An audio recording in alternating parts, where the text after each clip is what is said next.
بسم الله الرحمن الرحيم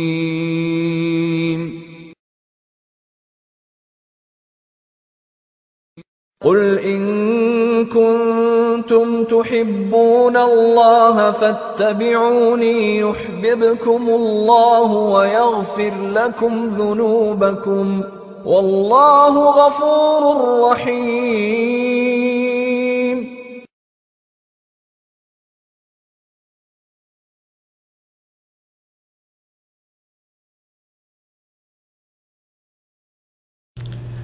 السلام عليكم ورحمة الله وبركاته. الحمد لله نحمده ونستعينه ونستغفره ونؤمن به ونعوذ بالله من شرور أنفسنا ومن سيئات أعمالنا. من يهده الله فلا مضل له ومن يضلله فلا هادي له وأشهد أن لا إله إلا الله وحده لا شريك له وأشهد أن محمدا عبده ورسوله أرسله بالحق بشيرا ونذيرا وداعيا إلى الله بإذنه وسراجا منيرا. أما بعد فإن خير الحديث كتاب الله وخير الهدي هدي محمد صلى الله عليه وسلم وشر الأمور محدثاتها وكل محدثة بدعة وكل بدعة ضلالة وكل ضلالة في النار. فقد قال عز وجل في كلامه المجيد والفرقان الحميد: أعوذ بالله من الشيطان الرجيم. بسم الله الرحمن الرحيم. وما آتاكم الرسول فخذوه وما نهاكم عنه فانتهوا. وقال عز وجل: بسم الله الرحمن الرحيم. اليوم أكملت لكم دينكم وأتممت عليكم نعمتي ورضيت لكم الإسلام دينا. وقال أبو ذر رضي الله عنه: لقد تركنا محمد صلى الله عليه وسلم وما يحرك طائر جناحيه في السماء إلا أذكرنا منه علما. رواه أحمد رحمه الله.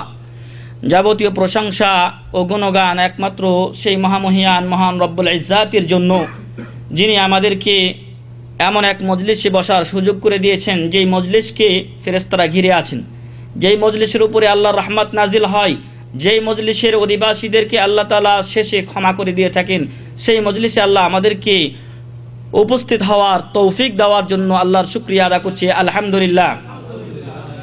অতঃপর দরুদ ও শান্তির ধারা বর্ষিত হোক প্রিয় নবী মুহাম্মদুর রাসূলুল্লাহ সাল্লাল্লাহু আলাইহি ওয়াসাল্লামের উপরে, যার আদর্শ সম্পর্কে, যার উন্নত চরিত্র সম্পর্কে আমরা গত সপ্তাহে আলোচনা করেছি। আমরা সকলে বলি সাল্লাল্লাহু আলাইহি ওয়াসাল্লাম। প্রিয় ভাই এবং বন্ধুগণ, আজকে আমাদের আলোচনার বিষয়বস্তু হচ্ছে হুকুকুন নবী সাল্লাল্লাহু আলাইহি ওয়াসাল্লাম, রাসূল সাল্লাল্লাহু আলাইহি ওয়াসাল্লামের অধিকার। এই কথা বলার অপেক্ষা রাখে না যে আল্লাহ রাসূল সাল্লাল্লাহু আলাইহি ওয়াসাল্লাম তাঁর উপর অর্পিত নবুয়ত ও রিসালাতের দায়িত্ব পুরোপুরিভাবে পালন করে গেছেন। আমরা গত সপ্তাহের আলোচনায় এই কথা স্পষ্ট করে দিয়েছি যে আল্লাহ রাসূল সাল্লাল্লাহু আলাইহি ওয়াসাল্লাম উম্মাতের জন্য যাবতীয় কল্যাণের চেষ্টা করে গেছেন এবং উম্মাতের ক্ষতিকারক যাবতীয় দিক থেকে উম্মাতকে সাবধান এবং সতর্ক করে গেছেন। তিনি আমাদেরকে দেখিয়ে দিয়ে গেছেন পরিবারের সাথে কিভাবে আচরণ করতে হয়। আমাদেরকে তিনি শিক্ষা দিয়ে গেছেন যে আমি আপনি কিভাবে ছোট বাচ্চাদের সাথে আচরণ করব, আমার আপনার আচরণ কেমন হবে চাকরদের সাথে, আমার আপনার আচরণ কেমন হবে অন্যান্য সহপাঠীদের সাথে। এসব কিছুই আমি আপনি কিভাবে পালন করব তা রাসূল সাল্লাল্লাহু আলাইহি সাল্লাম আমাদেরকে বলে গেছেন। আমরা গত সপ্তাহে এর আলোচনা শেষ করেছি যে রাসূল সাল্লাল্লাহু আলাইহি ওয়াসাল্লাম উম্মতের জন্য এরকম উন্নত আদর্শ ও নমুনা রেখে গেলেন। সেই রাসূল সাল্লাল্লাহু আলাইহি ওয়াসাল্লামের প্রতি আমাদের করণীয় কি, তার অধিকার কি আমাদের উপরে, তা কি আমরা পালন করছি না করছি না? যদি করি আলহামদুলিল্লাহ, আরও সুন্দরভাবে পালনের চেষ্টা করতে হবে। আর যদি পালন না করে থাকি তাহলে আমাকে আপনাকে সাবধান ও সতর্ক হয়ে আজই রাসূল করিম সাল্লাল্লাহু আলাইহি ওয়াসাল্লামের অধিকারগুলো আদায় করার চেষ্টা করতে হবে। মহান রব্বুল আলামিন আমাদের সবাইকে রাসূল সাল্লাল্লাহু আলাইহি ওয়াসাল্লামের অধিকার জানার এবং তা আদায় করার তৌফিক দান করুন, আল্লাহুম্মা আমিন। প্রিয় ভাই এবং বন্ধুগণ, সময় আমাদের খুব স্বল্প, আর এই অল্প সময়ে আমরা রাসূল করিম সাল্লাল্লাহু আলাইহি ওয়াসাল্লামের হক এবং অধিকারগুলো নিয়ে আলোচনা করব ইনশাআল্লাহ। এক নম্বর অধিকার রাসূল করিম সাল্লাল্লাহু আলাইহি ওয়াসাল্লামের আমাদের প্রতি রাসূল সাল্লাল্লাহু আলাইহি ওয়াসাল্লামের অধিকার হচ্ছে আল ঈমানুল মুফাসসাল বিনুবুওয়াতিহি ওয়া রিসালাতিহি সাল্লাল্লাহু আলাইহি ওয়াসাল্লাম ওয়া ইতিকাদু নাসখ রিসালাতিহি লিজামিইর রিসালাত আস-সাবিকা। আমার আপনার ঈমানে মুফাসসাল থাকতে হবে। ঈমান দুই প্রকার, ঈমানে মুজমাল এবং ঈমানে মুফাসসাল। ঈমানে মুজমাল হচ্ছে আগের যে নবীগুলো আছেন, রাসূলগণ আছেন, তাদের প্রতি আমি আপনি ঈমানে মুজমাল রাখব। ফেরেশতাদের প্রতি কিছু ফেরেশতা আছেন যাদের আলোচনা করা হয়েছে, আমাদের সামনে নাম বলা হয়েছে, তাদের আকৃতি কিছুটা বর্ণনা করা হয়েছে, তাদের ব্যাপারে তাদের কাজ বর্ণনা করা হয়েছে যে এই ফেরেশতা এই কাজের জন্য। তো এগুলো হচ্ছে মুফাসসাল। কিন্তু যেগুলোর কথা ইজমালিভাবে বর্ণনা করা হয়েছে, আল্লাহ তাআলা এই যেই রসুল ও নবীগণের কথা কোরআনে উল্লেখ করেছেন, রাসূল সাল্লাল্লাহু আলাইহি ওয়াসাল্লাম তার হাদিসে উল্লেখ করেছেন, এছাড়াও আরও অনেক নবী ও রাসূল আছেন, তাদের প্রতি আমি আপনি কিভাবে বিশ্বাস স্থাপন করব? ঈমানে মুজমাল, সংক্ষিপ্ত ঈমান রাখতে হবে তাদের প্রতি, যে তাদেরকে আল্লাহ তাআলা নবী এবং রাসূল হিসেবে প্রেরণ করেছিলেন তাদের উম্মতদের জন্য। আল্লাহ বলছেন ওয়ালাকাদ বা'আসনা ফি কুল্লি উম্মাতির রাসূলা, প্রত্যেক উম্মতের কাছে একজন করে রাসূল মহান রব্বুল আলামিন প্রেরণ করেছেন। তাহলে বোঝা যায় যত উম্মত গেছে ততজন করে রাসূলও এসেছেন। তাহলে তাদের তো আমরা নাম জানি না, তাদের প্রতি কিভাবে ঈমান রাখবো? কিন্তু তাদের একজনকে যদি অস্বীকার করেন তাহলে আপনি মুমিন হতে পারবেন না। তো তাদের প্রতি রাখতে হবে ঈমানে মুজমাল, যে আল্লাহ তাআলা যত নবী ও রাসূল প্রেরণ করেছেন আমাদের নবী মুহাম্মদ সাল্লাল্লাহু আলাইহি ওয়াসাল্লাম সহ তার পূর্ববর্তী নবীদের পূর্ববর্তী নবীগণ, তাদেরকে আমরা বিশ্বাস করি, ঈমান রাখি। আল্লাহ যতজন পাঠিয়েছেন ততজনকে আমরা বিশ্বাস করি। কিন্তু ঈমানে মুফাসসাল, বিস্তারিত ঈমান রাখতে হবে কার প্রতি? প্রিয় নবী মুহাম্মদুর রাসূলুল্লাহ সাল্লাল্লাহু আলাইহি ওয়াসাল্লামের উপর। রাসূল সাল্লাল্লাহু আলাইহি ওয়াসাল্লামের যাবতীয় বর্ণনা কোরআন এবং হাদিসে রয়েছে, সাথে সাথে ইতিহাস গ্রন্থগুলি সুন্দরভাবে লিপিবদ্ধ করেছে ঐতিহাসিকগণ। বিশেষ করে শেখ মোহাম্মদ বিন আব্দুল ওয়াহাব রাহিমাহুল্লাহ, তিনি একটি সিরাত গ্রন্থ রচনা করেছেন রাসূল সাল্লাল্লাহু আলাইহি ওয়াসাল্লামের উপরে, যার নাম দিয়েছেন মুখতাসার সিরাতুর রাসূল সাল্লাল্লাহু আলাইহি ওয়াসাল্লাম। এমনইভাবে কিছুদিন পূর্বে সৌদি আরব সরকার একটা প্রতিযোগিতার আয়োজন করেছিলেন, সেখানে প্রথম পুরস্কার ছিল 50,000 রিয়াল। তা পেতে সক্ষম হয়েছেন ভারতীয় লেখক শেখ সফিউর রহমান মুবারকপুরি রাহিমাহুল্লাহ, ইন্তেকাল করেছেন বেচারা। তো তার লেখা আর রাহিকুল মাখতুম, সেখানে রাসূল করিম সাল্লাল্লাহু আলাইহি ওয়াসাল্লামের জীবনী আলোচনা করা হয়েছে। তো এগুলো জানার পরে আমরা তার প্রতি ঈমান আনবো। তার গঠন কেমন ছিল, তার আকীদা কেমন ছিল, তার চলন ফেরন কেমন ছিল, তার দাওয়াত কেমন ছিল, তিনি কিভাবে মানুষকে দাওয়াত দিয়েছেন, ইত্যাদি ইত্যাদি। এগুলো যখন আমরা জানবো, জেনে শুনে আমরা ঈমান আনবো, এটাকে বলা হয় ঈমানে মুফাসসাল। তার আগের নবীদের প্রতি আমরা ঈমানে মুজমাল রাখবো, আর নবী সাল্লাল্লাহু আলাইহি ওয়াসাল্লামের উপরে আমরা ঈমানে মুফাসসাল রাখবো। সাথে সাথে কোরআনে যে সকল নবী ও রাসূলদের ঘটনা বলা হয়েছে সেগুলো সামান্য মুফাসসাল, সেগুলো পুরা মুফাসসাল নয়। যেমন রাসূল সাল্লাল্লাহু আলাইহি ওয়াসাল্লামের ইতিহাস আমাদের কাছে মুফাসসাল, বিস্তারিত, তাদের যতটুকু আল্লাহ বর্ণনা করেছেন সেটুকু আমরা জানতে পেরেছি। তো রাসূল সাল্লাল্লাহু আলাইহি ওয়াসাল্লামের নবুয়ত ও রিসালাতের উপরে আমাকে আপনাকে বিস্তারিত ঈমান রাখতে হবে। ওয়া ইতিকাদু নসখ রিসালাতিহি লিজামিই রিসালাত আস-সাবিকা, আর এই বিশ্বাস রাখতে হবে যে যখন রিসালাতে মুহাম্মাদিয়া চলে এসেছে তখন আগের রিসালাতগুলো সব মনসুখ হয়ে গেছে, আগের রিসালাতের উপর আর আমল চলবে না। তবে ততটুকুই চলবে যতটুকু কোরআন ও হাদিস বাকি রেখেছে। আগের যে আমলগুলো কোরআন ও হাদিস সাব্যস্ত রেখেছে, যেগুলোকে অবশিষ্ট রেখেছে, সেগুলোর উপর আপনি আমল করতে পারেন। কিন্তু মুজমালভাবে আগের সকল রিসালাত বাতিল হয়ে গেছে, মানসুখ, রহিত হয়ে গেছে।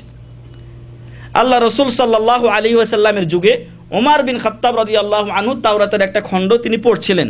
আল্লাহ রসুল সাল্লাল্লাহু আলাইহি ওয়াসাল্লাম সেটা দেখে তার চোখ লাল হয়ে গেল এবং চেহারা লাল বর্ণ ধারণ করলো, এবং তিনি বললেন যে তুমি আমার সামনে এই তাওরাত পড়ছো, অথচ যদি মুসা আলাইহিস সালাম জীবিত থাকতেন তাহলে আমার অনুসরণ ব্যতীত তার কোনো দ্বিতীয় পথ ছিল না। এজন্য আমার আপনার নবী মুহাম্মদুর রাসূলুল্লাহ সাল্লাল্লাহু আলাইহি ওয়াসাল্লামের যে রিসালাত, সেই রিসালাত হচ্ছে আগের রিসালাত সমূহের রহিতকারী। তাই এখন যদি কেউ রিসালাতে ঈসা আলাইহিস সালাম অথবা রিসালাতে মুসা আলাইহিস সালাম অনুযায়ী আমল করে নাজাত পেতে চায়, তাহলে তার সেটা গ্রহণ করা হবে না। আল্লাহ তাআলা বলছেন ওয়ামান ইয়াবতাগি গায়রাল ইসলামি দীনান ফালান ইউকবালা মিন, যারা ইসলাম ছাড়া অন্য কিছুর মাধ্যমে দিন তালাশ করবে, যারা ইসলাম ছাড়া অন্য দিন গ্রহণ করবে, ফালা ইউকবালা মিনহু, এটা তার কাছ থেকে গ্রহণ করা হবে না। এখন আমার আপনার ইসলাম যেটা, সকল নবী ও রাসূলদের ধর্ম ইসলাম ছিল, কিন্তু শরিয়াত ছিল ভিন্ন ভিন্ন। অতএব শরিয়াতে মুহাম্মাদিয়াতে যে ইসলাম রয়েছে, যে ইসলামে শরিয়াতে মুহাম্মাদিয়াকে আপনার মানহাজ হিসাবে, আপনার চলার পথ হিসাবে নির্ধারিত করা হয়েছে, সেখানে এসে যদি আপনি ঈসা আলাইহিস সালামের শরিয়ত মানেন, অথবা মুসা আলাইহিস সালামের শরিয়ত মানেন, অথবা নূহ আলাইহিস সালামের শরিয়ত মানেন, তাহলে এটা গ্রহণ করা হবে না। তাই আমার আপনার বিশ্বাস থাকতে হবে যে রিসালাতে মুহাম্মাদিয়া আসার সাথে সাথে রিসালাতে ঈসা, রিসালাতে মুসা আলাইহিস সালাম, তাদের রিসালাত রহিত হয়ে গেছে, ওগুলোর আমল এখন জায়েজ নয়, চলবে না। তাই ইহুদি এবং খ্রিস্টানদের যে ধর্ম, সেই ধর্ম এখন প্রচলিত নয়, এটা আল্লাহ গ্রহণ করবেন না, কারণ মুহাম্মদ সাল্লাল্লাহু আলাইহি ওয়াসাল্লামের রিসালাত চলে এসেছে। আর এই কথা যেটা আমরা বললাম যে রাসূল করিম সাল্লাল্লাহু আলাইহি ওয়াসাল্লামের রিসালাতকে ব্যাপকভাবে বিস্তারিতভাবে আমাদেরকে বিশ্বাস করতে হবে, এবং এই বিশ্বাস রাখতে হবে যে রিসালাতে মুহাম্মাদিয়া আগের রিসালাতগুলির রহিতকারী এবং বাতিলকারী। এর অর্থ এই যে তাসদীকুহু ফীমা আখবার, রাসূল সাল্লাল্লাহু আলাইহি ওয়াসাল্লাম যেই সংবাদগুলো আমাদেরকে দিয়েছেন, সেই সংবাদগুলোকে নির্দ্বিধায় মেনে নিতে হবে, কোনো সন্দেহ করা যাবে না। তাসদীকুহু ফীমা আখবার, যেভাবে বলেছেন আল্লাহ রাসূল সাল্লাল্লাহু আলাইহি ওয়াসাল্লাম, সেভাবে আমাদেরকে বিশ্বাস করতে হবে।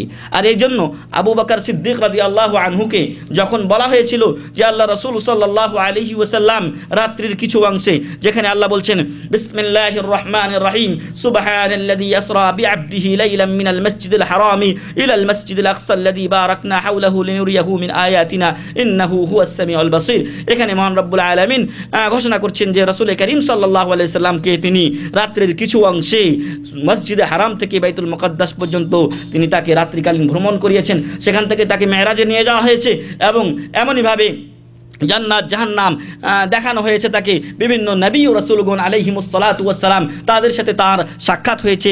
বাইতুল মুকাদ্দাসে তিনি ইমামতি করেছেন, সকল নবী ও রাসূলদের দুরাকাত সালাত তারা সেখানে আদায় করেছেন। এই সব সংবাদগুলো যখন উম্মতে রাসূল করিম সাল্লাল্লাহু আলাইহি ওয়াসাল্লাম কাফেরদেরকে দিলেন, কাফেররা তখন এটা নিয়ে আরও খেলতামাশায় মেতে উঠলো, বলল যে এতদিন তো নবুয়ত ও রিসালাতের দাবি করছিল, আজকে দেখছি আজগবি আর এক দাবি নিয়ে চলে এসেছে, আমরা মাসের পর মাস ধরে বাইতুল মুকাদ্দাস যেতে হয় আমাদেরকে, উঠে চড়ে পায়ে হেঁটে কত কষ্ট হয় আমাদের, কিন্তু মুহাম্মদ সাল্লাল্লাহু আলাইহি ওয়াসাল্লাম নাকি রাত্রের কিছু অংশে বাইতুল মুকাদ্দাস ঘুরে এসেছে, আবার মেরাজেও নাকি গিয়েছিল। এই কথা যখন আবু বকর রাদিয়াল্লাহু আনহুর কাছে গিয়ে তারা তাচ্ছিল্য সহকারে বলছিল, শুনেছো তোমার সাথীর কথা, তোমার সাথী আরো বড় পাগল হয়ে গেছে, সে বলছে এই খবর। তখন তিনি জিজ্ঞাসা করেছিলেন যে এটা কি আব্দুল মুত্তালিবের দৌহিত্র আব্দুল্লাহর পুত্র মুহাম্মদ সাল্লাল্লাহু আলাইহি সাল্লাম বলেছেন? তখন তারা বলেছিল হ্যাঁ। তখন তিনি বলেছিলেন যে যদি তিনি বলে থাকেন মুহাম্মদ সাল্লাল্লাহু আলাইহি সাল্লাম, তাহলে সত্য বলেছেন, সুবহানাল্লাহি ওয়া বিহামদিহি। এই জন্য তার নাম দেওয়া হয়েছে সিদ্দিক। প্রিয় ভাই এবং বন্ধুগণ, তাহলে এক নাম্বার চাহিদা হচ্ছে এই প্রথম পয়েন্টের, নবুয়তে মুহাম্মাদিয়ার প্রতি, রিসালাতে মুহাম্মাদিয়ার প্রতি বিস্তারিত বিশ্বাস রাখার এক নাম্বার চাহিদা হচ্ছে রাসূল সাল্লাল্লাহু আলাইহি ওয়াসাল্লাম যেগুলো বলেছেন তা সত্য বলে মেনে নিতে হবে, কোনো সন্দেহ চলবে না। যদি কেউ সন্দেহ করে তাহলে তার ঈমান থাকবে না। এমনইভাবে ওয়াতাআতুহু ফীমা আমার, আল্লাহ রাসূল সাল্লাল্লাহু আলাইহি ওয়াসাল্লাম আমাকে আপনাকে যা আদেশ করেছেন সেগুলো আমাকে আপনাকে মানতে হবে, আনুগত্য করতে হবে। এমন নয় যে আমার বাবা এটা বলেছেন, আমি আমার বাবার আনুগত্য করতে গিয়ে রাসূল সাল্লাল্লাহু আলাইহি ওয়াসাল্লামের আনুগত্যকে ছেড়ে দেব। যদি এমনটি হয় তাহলে রাসূল করিম সাল্লাল্লাহু আলাইহি ওয়াসাল্লামের অবাধ্যতা হয়ে যাবে, এবং সেখানে আমাকে আপনাকে আল্লাহ রাসূল সাল্লাল্লাহু আলাইহি ওয়াসাল্লামের বাণী অনুসরণ করতে হবে, যেখানে বলা হয়েছে যে আল্লাহ এবং তার রাসূল সাল্লাল্লাহু আলাইহি ওয়াসাল্লামের অবাধ্যতায় কোনো মানুষের আনুগত্য করা চলবে না। 2 নম্বরে গেল। 3 নম্বর ওয়াইজতিনাবু মা নাহা আনহু ওয়া যাজার, কিছু বিষয় রয়েছে যেগুলো আমাদেরকে করতে নিষেধ করা হয়েছে, কিছু বিষয় রয়েছে যেগুলো করতে নিষেধ করা হয়েছে। অর্থাৎ যে মসজিদে যেটা আমরা বলে আসলাম যে হালালগুলোও স্পষ্ট, হারামগুলোও স্পষ্ট, যেগুলো থেকে আমাদেরকে নিষেধ করা হয়েছে, হারাম যেগুলো, সেগুলো থেকে আমাকে আপনাকে বিরত থাকতে হবে। ওয়া আল্লা ইউবাদাল্লাহু ইল্লা বিমা শারা, আর আল্লাহর ইবাদত করা যাবে না ইল্লা কিন্তু বিমা শারা, রাসূল করিম সাল্লাল্লাহু আলাইহি ওয়াসাল্লাম যেভাবে আমার আপনার জন্য শরীয়ত বলে গেছেন সেইভাবে আমাকে আপনাকে করতে হবে। অর্থাৎ রাসূল সাল্লাল্লাহু আলাইহি ওয়াসাল্লামের দেওয়া পদ্ধতি অনুযায়ী, রাসূল করিম সাল্লাল্লাহু আলাইহি ওয়াসাল্লামের দেওয়া শরীয়ত অনুযায়ী আল্লাহর ইবাদত করতে হবে। এমন নয় যে মন গড়া কিছু ইবাদত করলাম। আব্দুল্লাহ ইবনে মাসউদ রাদিয়াল্লাহু আনহু তিনি বসরা বা কুফার এক মসজিদে গিয়ে দেখলেন মানুষেরা মসজিদে জিকির আজকার করছে। কিভাবে জিকির আজকার করছে? সবার হাতে কাঠি বা পাথর, হাসা পাথর বলা হয়েছে, এতগুলো করে পাথর আছে, ওখানে ধরেন 100টা বা 99টা পাথর আছে। এখন একজন মুদির আছে, তাদের বলছে যে 100 বার আলহামদুলিল্লাহ বলেন। তো সবাই তখন ওই পাথরগুলো গুনে গুনে, যার কাছে যতটা পাথর আছে, কারো কাছে 50টা থাকলে 2 বার গুনে 100 বার করছে, কারো কাছে 100টা থাকলে একবার গুনে 100 বার পূর্ণ করছে। তো এগুলো দিয়ে গুনছি 100, আলহামদুলিল্লাহ আলহামদুলিল্লাহ। যখন আলহামদুলিল্লাহ শেষ হচ্ছে বলছে 100 বার আপনারা সুবহানাল্লাহ বলেন, 100 বার আল্লাহু আকবার বলেন, 100 বার লা ইলাহা ইল্লাল্লাহ বলেন। আব্দুল্লাহ ইবনে মাসউদ রাদিয়াল্লাহু আনহু সেখানে গিয়ে বললেন যে আল্লাহ রসুল সাল্লাল্লাহু আলাইহি সাল্লামের পানির পাত্রগুলো, খাবারের পাত্রগুলো এখনও নষ্ট হয়ে যায়নি, এবং আল্লাহ রসুল সাল্লাল্লাহু আলাইহি সাল্লামের কাপড়গুলো এখনও পুরাতন হয়ে যায়নি, যেগুলো তিনি রেখে গেছেন, তার সাহাবারা এখনও তোমাদের মাঝে বিদ্যমান আছেন, আর তোমরা বেদাত শুরু করে দিয়েছো। তো আল্লাহ রসুল সাল্লাল্লাহু আলাইহি সাল্লাম যেগুলো থেকে নিষেধ করেছেন সেগুলো থেকে আমাকে আপনাকে দূরে থেকে যেইভাবে তিনি শরীয়ত দিয়ে গেছেন সেইভাবে মানতে হবে। এটা রসুল সাল্লাল্লাহু আলাইহি সাল্লামের শরীয়ত নয় যে সবাই মিলে একসাথে কি করবে, এভাবে তাসবিহ করবে 100 বার, 100 বার এটা করবে, 100 বার এটা করবে, এর জন্য আলাদা হাসা, পাথর, কঙ্কর নির্ধারণ করবে অথবা কাঠি নির্ধারণ করবে, এবং এরই সূত্র ধরে চলে এসেছে এই তাসবিহ টিপে না, এই তাসবিহ ওই সূত্রের একটা মানে মহাকাব্যিক রূপ।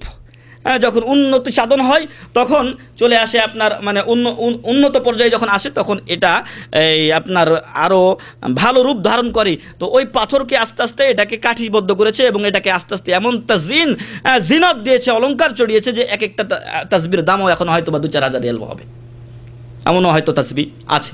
তো প্রিয় ভাই এবং বন্ধুগণ, এই যে ইবাদত তারা করছিল এটা রাসূল সাল্লাল্লাহু আলাইহি সাল্লামের বলে দেওয়া শরীয়ত নয়। আব্দুল্লাহ ইবনে মাসউদ রাদিয়াল্লাহু আনহু তিনি বললেন যে আল্লাহ রাসূল সাল্লাল্লাহু আলাইহি সাল্লামের সাহাবারা এখনো জীবিত আছেন, আর তোমরা তাদের উপরে নিজেদেরকে বেশি ফজিলত মনে করে ফজিলতপূর্ণ, মর্যাদাপূর্ণ মনে করছো, এবং আজকে নতুন করে তোমরা বেদাত শুরু করে দিয়েছো। তখন তারা বলতে শুরু করলো যে হে আবু আব্দুর রহমান, আমরা তো ভালোই উদ্দেশ্য করেছি, আমরা তাসবিহ তাহলিল করেছি। কিন্তু তিনি বললেন যে আল্লাহ রসুল সাল্লাল্লাহু আলাইহি সাল্লাম এইভাবে আমাদেরকে তাসবিহ তাহলিল শিক্ষা দেননি, তোমরা সাহাবাদের উপর মর্যাদাবান হতে চেও না, তাদের চাইতে ইলম বেশি দাবি করতে চেও না। তো আপনি ইবাদত করবো রসুল সাল্লাল্লাহু আলাইহি সাল্লামের তরিকায়। যদি আল্লাহ রসুল সাল্লাল্লাহু আলাইহি সাল্লাম কোনো ইবাদত না করে থাকেন তাহলে ওটা যেই করুক না কেন সেটা জায়েজ হবে না। সেটা যত বড় আলখেল্লাওয়ালা করুক, আর যত বড় পীর সাহেব করুক, আর যত বড় আলেম সাহেব করুক।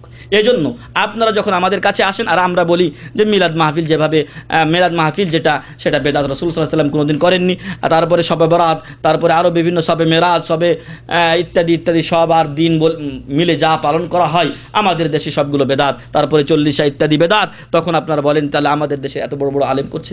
অত বড় আলেম না, তার চাইতে বড় আলেম যদি ইমাম আবু হানিফাকে যারা অনুসরণ করে, ইমাম আবু হানিফা রাহিমাহুল্লাহ যদি করতেন তবুও সেটা গ্রহণ করা হবে না। আল্লাহ রসুল সাল্লাল্লাহু আলাইহি ওয়াসাল্লামের প্রসিদ্ধ সাহাবী এবং নিজের চাচাতো ভাই আব্দুল্লাহ ইবনে আব্বাস রাদিয়াল্লাহু আনহুমা তিনি বলছেন যে আল্লাহ রসুল সাল্লাল্লাহু আলাইহি ওয়াসাল্লাম এই কথা বলেছেন। সাহাবারা বললেন কিন্তু ওমর এবং আবু বকর রাদিয়াল্লাহু আনহুমা তারা তো এই কথা বলেন।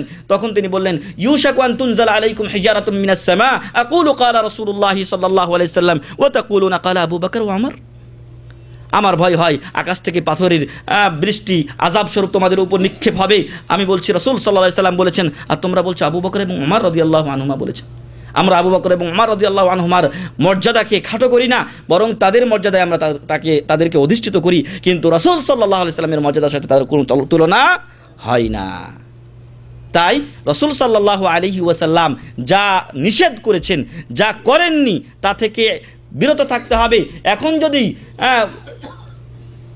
যে কোনো বড় ইমাম তিনি এটাকে করার পর বলেন যে এটা সুন্নাত, তাহলে আমি এটা মেনে নিতে পারি না, এবং যারা মানবে সেটা বেদাত হিসেবে গণ্য হবে, যার ফলশ্রুতিতে আমাদের দেশের অনেক আমলি আজকে বেদাত হিসেবে গণ্য হচ্ছে, যা কোরআন ও সহিহ হাদিস মোতাবেক নয়। এমনইভাবে ওয়াকাদ দাল্লাত আলা যালিকা আলা দিল্লা মিনাল কিতাবি ওয়াস সুন্নাহ, এই যে আপনি রাসূল করিম সাল্লাল্লাহু আলাইহি ওয়াসাল্লামের রিসালাতকে বিশ্বাস করব এবং তিনি যে কথাগুলো সংবাদগুলো দিয়েছেন সেগুলোকে বিশ্বাস করব, সত্যায়ন করব, তার আনুগত্য করব এবং তার নিষেধ থেকে দূরে থেকে রাসূল করিম সাল্লাল্লাহু আলাইহি ওয়াসাল্লামের পদ্ধতি অনুযায়ী আমল করব। এর প্রমাণ কি?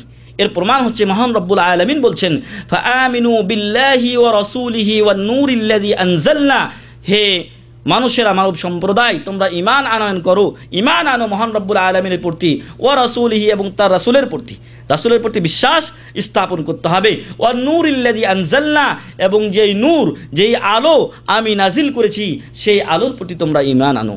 সেই নূর বা আলো কি? আল কোরআন।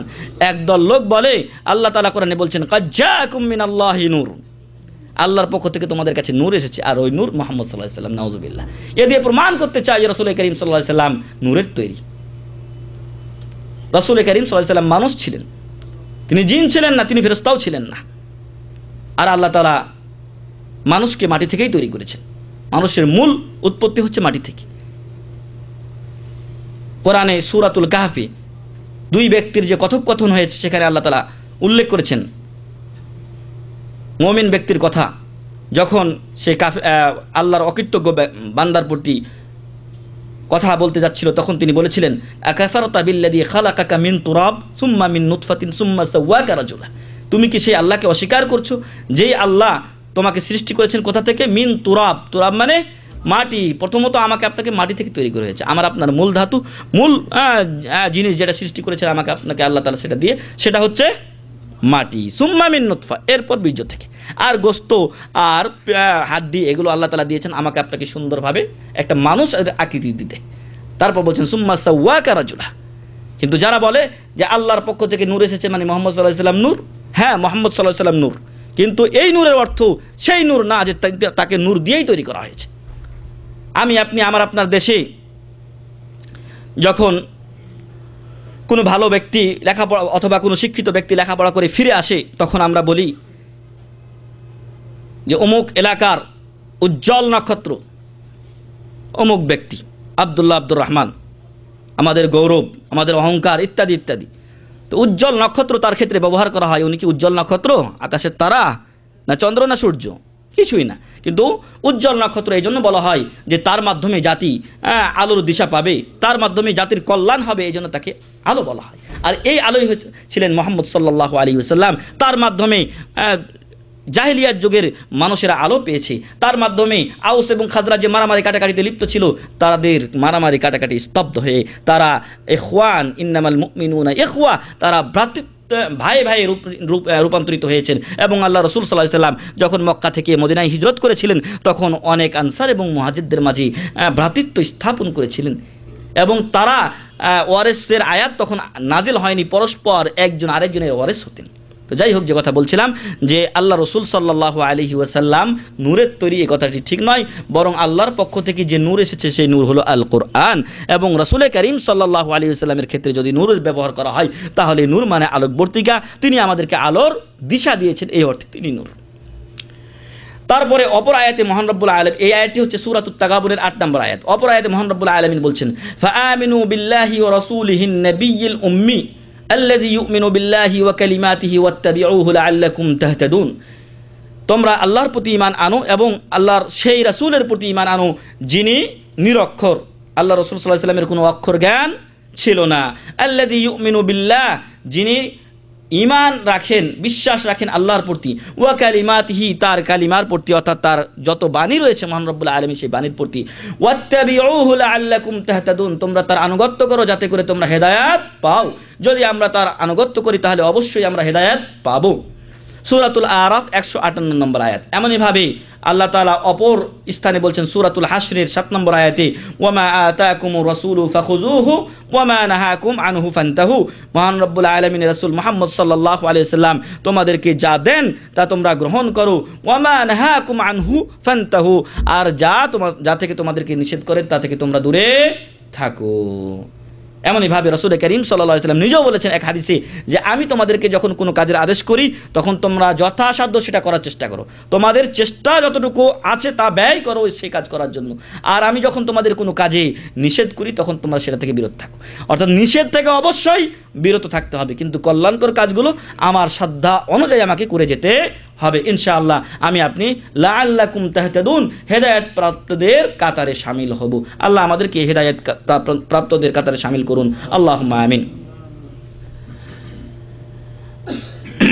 এমনইভাবে আব্দুল্লাহ ইবনে ওমর রাদিয়াল্লাহু আনহুমা তিনি বর্ণনা করছেন যে আল্লাহ রাসূল সাল্লাল্লাহু আলাইহি ওয়াসাল্লাম ইরশাদ করেন উমিরতু আন উকাতিলান নাস হাত্তা ইয়াশহাদু আল্লা ইলাহা ইল্লাল্লাহ ওয়া আন্না মুহাম্মাদার রাসূলুল্লাহ, আমি মানুষের সাথে জিহাদ করার জন্য, লড়াই করার জন্য ততক্ষণ পর্যন্ত আদিষ্ট হয়েছি যতক্ষণ পর্যন্ত তারা লা ইলাহা ইল্লাল্লাহ এবং মুহাম্মাদুর রাসূলুল্লাহ না বলবে, আল্লাহ ছাড়া কোনো সত্য মাবুদ নেই এবং মুহাম্মদ সাল্লাল্লাহু আলাইহি সাল্লাম আল্লাহর রাসূল, এবং সালাত কায়েম না করবে, ওয়ায়ুতুজ যাকাত, যাকাত আদায় না করবে, এই পর্যন্ত আমি তাদের বিরুদ্ধে জিহাদ করতে আদিষ্ট হয়েছি।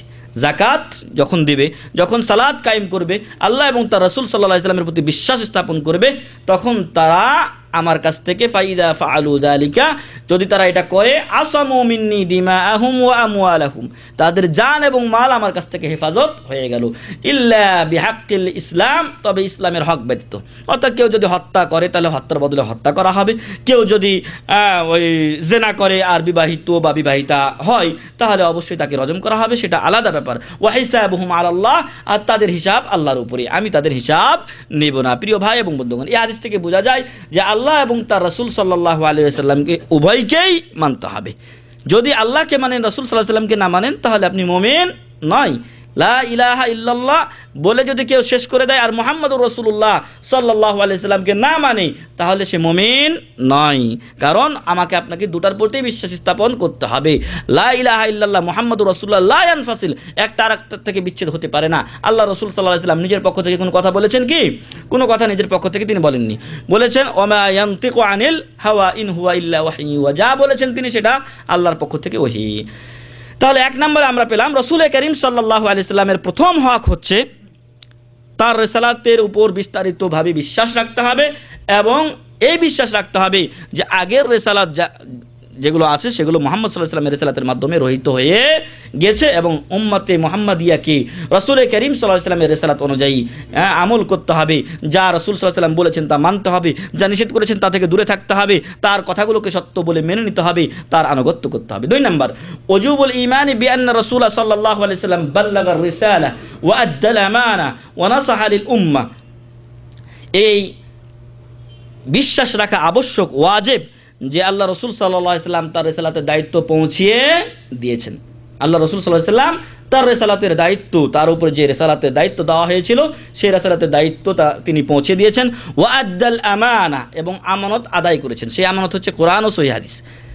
আল্লাহ তাআলা বলছেন যে ইন্না আরাদনাল আমানাতা আলাস সামাওয়াতি ওয়াল আরদ ফাআবাইনা আন على السماوات والأرض والجبال فأبين أن يحملنها وأشفقن منها وحملها الإنسان إنه كان ظلوما জাহুলা। পাহাড়ের উপরে, জমিনের উপরে, আসমানের উপরে আল্লাহ তাআলা এই আমানত অর্থাৎ আল কোরআনুল কারীম নাজিল করতে চেয়েছিলেন, কিন্তু তারা বলল যে আমরা পারবো না। ফাআশফাকনা মিনহা ওয়া হামালাহাল ইনসান, তারা বলল যে আমরা পারবো না এবং অস্বীকার করলো। ওয়া হামালাহাল ইনসান, আর মানুষ এটাকে বহন করলো। ইন্নাহু কানা যালুমান জাহুলা, নিশ্চয় মানুষ বড় অত্যাচারী এবং বড় অজ্ঞ। তো প্রিয় ভাই এবং বন্ধুগণ, যে আমানত আমাকে আপনাকে দেওয়া হয়েছে অর্থাৎ রাসূল করিম সাল্লাল্লাহু আলাইহি ওয়াসাল্লামের প্রতি দেওয়া হয়েছে সেটা হচ্ছে আল কোরআনুল কারীম, এবং এই আল কোরআনুল কারীম আমাদের প্রতি রাসূল করিম সাল্লাল্লাহু আলাইহি ওয়াসাল্লাম আদায় করে গেছেন। এর একটি অক্ষরও আল্লাহ রাসূল সাল্লাল্লাহু আলাইহি ওয়াসাল্লাম গোপন রেখেছেন কি? গোপন রাখেননি। ওয়া নাসাহা লিল উম্মাহ, আর উম্মাতের যাবতীয় কল্যাণ সম্পর্কে তাদেরকে সংবাদ দিয়ে গেছেন।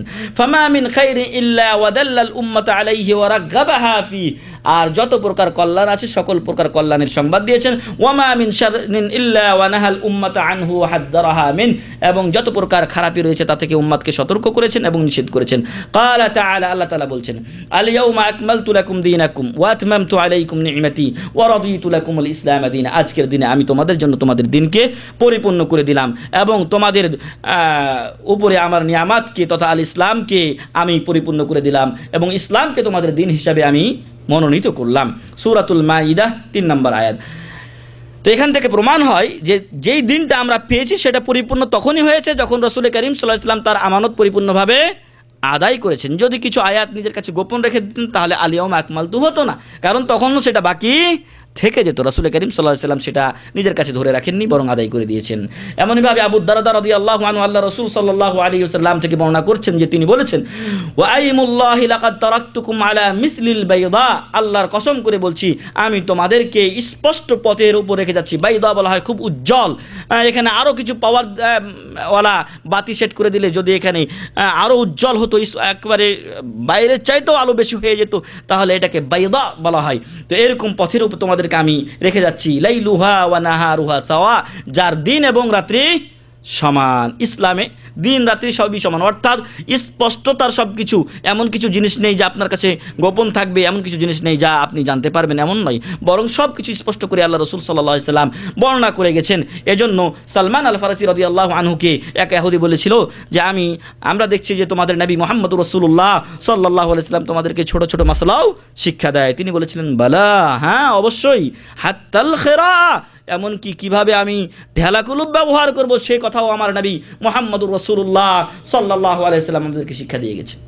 কয় ঢেলা ব্যবহার করবেন, কিভাবে ব্যবহার করবেন, কোন পা আগে দিবেন বাথরুমে, কোন পা দিয়ে বের হবেন, সব কিছুই আমাকে আপনাকে শিক্ষা দেওয়া হয়েছে। অতএব লাইলুহা ওয়া নাহারুহা সাওয়া, ইসলামের দিন এবং রাত সমান, এখানে কোনো অস্পষ্টতা কিছুই নেই। হাদিসটি সুনানে ইবনে মাজার মুকদ্দমাতে রয়েছে। এমনইভাবে ওয়াকাদ শাহিদা লিন নবী সাল্লাল্লাহু আলাইহি ওয়াসাল্লাম বিল বালাগি আসহাবুহু ফি আকবারি মুজাম্মাইন লাহুম ইয়াওমা আন খাতাবাহুম ফি হাজ্জাতিল ওয়াদাই খুতবাতাহুল বালিগা ফাবায়্যানা লাহুম মা আওজাবাল্লাহু আলাইহিম ওয়া মা হাররামা আলাইহিম ওয়া আওসাহুম বিকিতাবিল্লাহি ইলা আন ক্বালা লাহুম। আল্লাহ রাসূল সাল্লাল্লাহু আলাইহি ওয়াসাল্লামের জীবনে সবচাইতে বড় জমায়েত যেটা হয়েছিল তা ছিল হজ্জাতুল ওয়াদা, বিদায় হজ্জের সময়। আর ওই বিদায় হজ্জের সময় অগণিত মানুষের সামনে আল্লাহ রাসূল সাল্লাল্লাহু আলাইহি ওয়াসাল্লাম তার প্রাঞ্জলময় ভাষণ দিয়েছিলেন এবং সেখানে হালাল এবং হারামের দিকগুলো বিশেষভাবে তুলে ধরেছিলেন এবং আল্লাহর কিতাব মেনে চলার জন্য তাদেরকে ওসিয়ত করেছিলেন। বলেছিলেন, আমি তোমাদের মাঝে দুটি জিনিস রেখে গেলাম, যদি তোমরা এই দুটি জিনিস ধরে থাকো, কিতাবুল্লাহ ও সুন্নাত রাসূলিহি সাল্লাল্লাহু আলাইহি ওয়াসাল্লাম, তাহলে কোনোদিন পথভ্রষ্ট হবে না। কথার এক পর্যায়ে তিনি বলেছিলেন, ওয়া আনতুম তুসআলুনা আন্নী ফামা আনতুম কাইলুন, হে মানব সম্প্রদায়, হে আমার সাহাবীরা, আমার সম্পর্কে তোমাদেরকে জিজ্ঞাসা করা হবে, আমার সম্পর্কে তোমাদেরকে জিজ্ঞাসা করা হলে কি বলবে? মুহাম্মদ সাল্লাল্লাহু আলাইহি ওয়াসাল্লাম তার দায়িত্ব পালন করেননি, মুহাম্মদ সাল্লাল্লাহু আলাইহি ওয়াসাল্লাম তার উপর অর্পিত রিসালাত ও নবুয়াতকে গোপন রেখেছিলেন, এই কথা বলবে? কি বলবে তোমরা? ক্বালু, তারা বলবে, নাশহাদু আন্নাকা কাদ বাল্লাগত ওয়া আদ্দাইতা ওয়া নাসাহত। সেই সাহাবীরা বলেছিলেন যে আমরা বলবো, আমরা সাক্ষ্য দিব, আমরা সাক্ষ্য দিচ্ছি যে আন্নাকা কাদ বাল্লাগত, সাক্ষ্য দিব, এটা কিয়ামতের ময়দানে হবে, আমরা অবশ্যই সাক্ষ্য দিব যে আন্নাকা কাদ বাল্লাগত, আপনি পৌঁছিয়ে দিয়েছেন, ওয়া আদ্দাইত, আপনার কাজ আপনি আদায় করেছেন, ওয়া নাসাহত, এবং উম্মতকে আপনি সকল প্রকার কল্যাণের নসিহত করেছেন। ফাকালা বিইসবাইহি সাব্বাবা ইয়ারফাউহা ইলাস সামাই ওয়া ইয়ানকুতুহা ইলান নাস, তার শাহাদাত আঙ্গুলিকে তিনি আকাশের দিকে ইশারা করলেন এবং মানুষের দিকে ইঙ্গিত ঝুঁকিয়ে তিনি বললেন যে আল্লাহুম্মা শাহাদ, আল্লাহুম্মা শাহাদ সালাসা মাররাত, হে আল্লাহ তুমি সাক্ষ্য থাকো, হে আল্লাহ তুমি সাক্ষ্য থাকো, সাক্ষী থাকো, এই লোকেরা সাক্ষী দিচ্ছে আমি আমার উপর অর্পিত নবুয়ত রিসালাতের দায়িত্ব পালন করে গেছি। হাদিসটি মুসলিম শরীফে রয়েছে, জাবের বিন আব্দুল্লাহ রাদিয়াল্লাহু আনহু বর্ণনা করেছেন।